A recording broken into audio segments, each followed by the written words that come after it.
Welcome,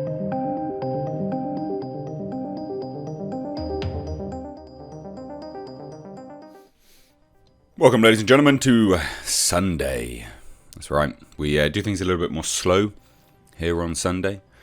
So, She-Hulk, you read from the title, is experiencing problems, apparently, due to creative differences, allegedly. Always comical, I find, when creative differences crop up. And the reason why, due to the fundamental process of hiring people. You know, you don't just hire people and don't hear a pitch, or the studio doesn't pitch to the person, right? So it always seems, and there's also many steps in between all of that, but it's always baffling to me when then all of a sudden creative differences is one of those things that they just chuck up there. Because it says to me that there's a breakdown in communication. And it's interesting that Marvel, Disney, is experiencing quite a large amount of that recently. It's not, you know, there's been a few issues behind closed doors, movies being reworked, reshoots, creative differences. The series have been very up and down in quality. And this is one of them, which will be interesting to see where it lies. And I also think to myself, what could possibly be the creative differences that people are having with She-Hulk? Is it an aesthetic choice with the lead? Because that looks to have been locked in. We've seen leaks of that. Is it the direction of the show? Are you doing it a sitcom style? Are you doing it an action? Like, what? Where's the creativity? Because She-Hulk's pretty run-of-the-mill. It's not, you know, I understand creative differences when it comes to the likes of Doctor Strange in the Multiverse of Madness, right? There were creative differences there with Scott Derrickson, and Sam Raimi took over. Understand that. I don't now that Sam Raimi took over, because Scott Derrickson was a horror director and he wanted to make a horror film. But then they hired another horror director. So I didn't understand that part there. But I understand these kind of out there wacky ones. I understand that you can have creative differences. She-Hulk, I've got no idea what you'd be having creative differences over. So let's take a look at the report. Stop my rambling. But like I say, we do things differently here on Sundays. A bit more conversational, one might say. So She-Hulk is supposedly not shaping up to be very good due to potential creative differences. Now, don't expect Tatiana Maslany to look anything like this. Of course she won't. Highly unlikely. Now, we've heard a lot of strange rumours about She-Hulk, including the possibility of Deadpool-style fourth wall breaks and even a cameo from Marvel Studios' President Kevin Feige. While there's no way of knowing whether any of that is true, it certainly sounds like the Disney Plus series will be vastly different to previous MCU set adventures. Now, fourth wall stuff's not that hard to do. You know, breaking the fourth wall, it's not that hard to do. It's pretty easy to do. Now, again, you look at creative differences. Could that be it? If so, why? It's not that out there. It's not that different. It's not that quirky. It's not that weird. It's pretty easy to do. The only breakdown on that would be how you break the fourth wall in terms of, do you do it with comedy? Do you do it seriously? But that's not a huge creative thing to be like, oh, we need a massive breakdown in communication here. Like, really? And again, this is something which should have been laid out from the studio and from the person that pitched the show. But anyway, could these reports explain some pretty wild claims from Jeff Snyder on his podcast? The former Variety and Collider reporter, who now writes for The Ankler, claims to have heard that there are issues with She-Hulk that are causing concern in the hallowed halls of Marvel Studios.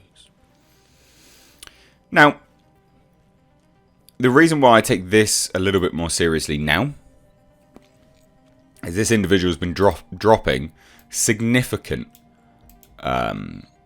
scoops recently on The Ankler. Now, obviously, this is a new thing. They want to get this off the ground. But also, it's not mainstream media. They once worked for mainstream media, so they would have the sources, but now they're not tied at the behest of Disney to not say certain things. So I think we could take this, take it with a pinch of salt. Of course, it's rumour, but yeah, I'm more inclined to believe this. But here's what was said. I've heard not good things behind the scenes, and I've asked whether it's Moon Knight or Ms. Marvel or Secret Invasion or any of these projects. They're always like, She-Hulk is the one that could be a problem.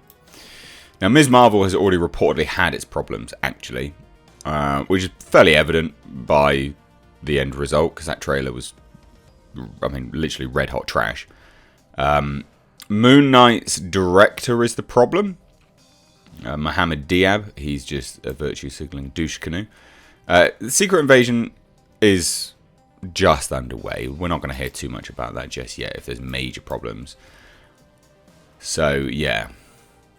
She-Hulk, that's the one with the problems.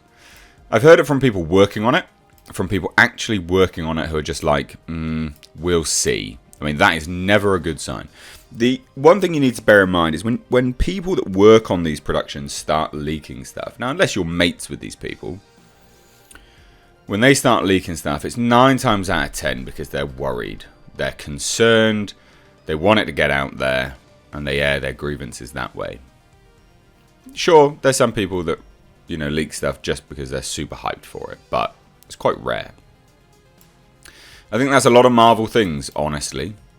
And where it's just like, this could be really stupid, like we'll see. So apparently, it could be really stupid. I'm sure people making Guardians of the Galaxy felt that way, right? And most of the time, Marvel pulls it out. No, they don't. They have actually been on a decline recently. But there will come a time where they won't, which is, recently, their stuff is on a decline. Now, that's just the laws of movie making, the laws of numbers. Eternals was horrendous.